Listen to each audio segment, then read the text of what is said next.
All right, so today's video is wholesaling real estate legal? This is a question I get asked. This is a question that I had myself when I started wholesaling, because I'm like, what is wholesaling? How have I never heard of it? This sounds too easy. It has to be a scam. So to answer the question, yes, wholesaling is legal. Wholesaling is a legal practice, right? But it depends on, like, the regulations depend state to state. Every state is different. Do not, before you do anything, please, and I beg you, please consult with a real estate attorney. I'm sure you can find someone out there that will give you free information pro bono, just because you want to make sure you're staying in regulation. You want to make sure that you are not doing anything that can get you fined, that can get you sued, or even worse, possibly put you in prison if you're doing things, that are fraudulent. Well, if you're doing things that are fraudulent, shit, man, that's on you. You know what you're getting into. But I want people to be aware of what they're doing. That way, they can intentionally choose whether or not they want to go against the grain, and that I can't control. I don't give a fuck. I'm just here to give you guys content and give you guys the free game that I have learned. I was really interrupted by a seller that didn't even want to fucking sell. They're not even the owner of the property. They're just wasting my damn time. Anyways, it's game 2 tonight. I don't give a fuck. Anyways, my bad. I get distracted. So every state is different. Consult with an attorney. Make sure that you're paid. Consult with an attorney. That's all I'm gonna say.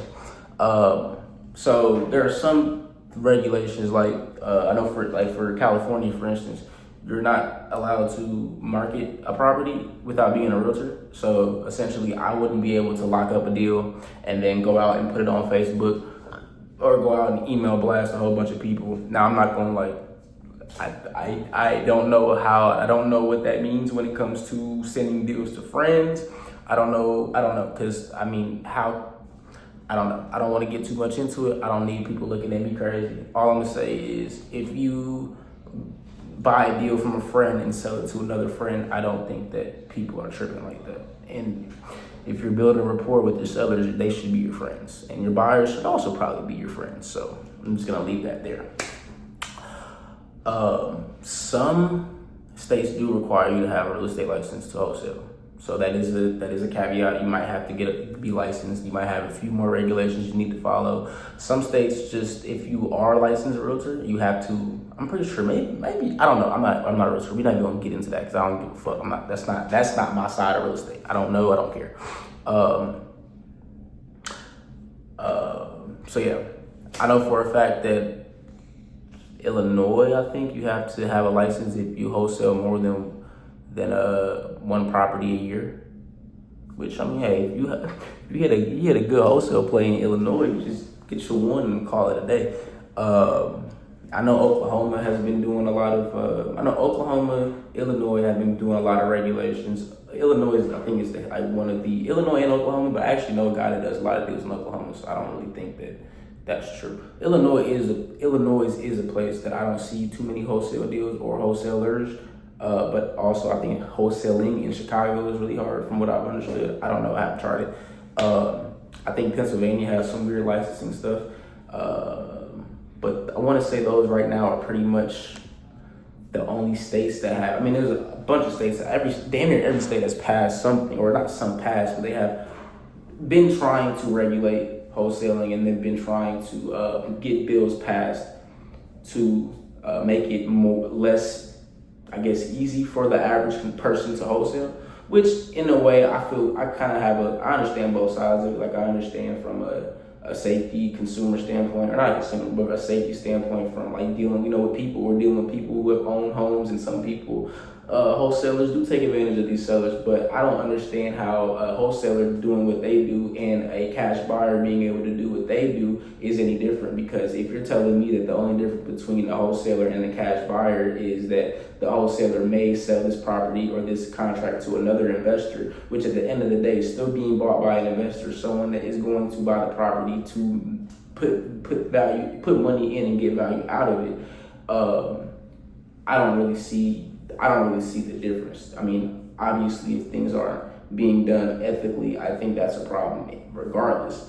But I don't see how wholesalers would be more of an issue as opposed to cash buyers, because these flippers and landlords have been doing the same. I mean, what's the difference between me buying a house and a landlord or a flipper buying a house aside from the assignment of the contract? I'm not buying a house. I'm just selling a contract.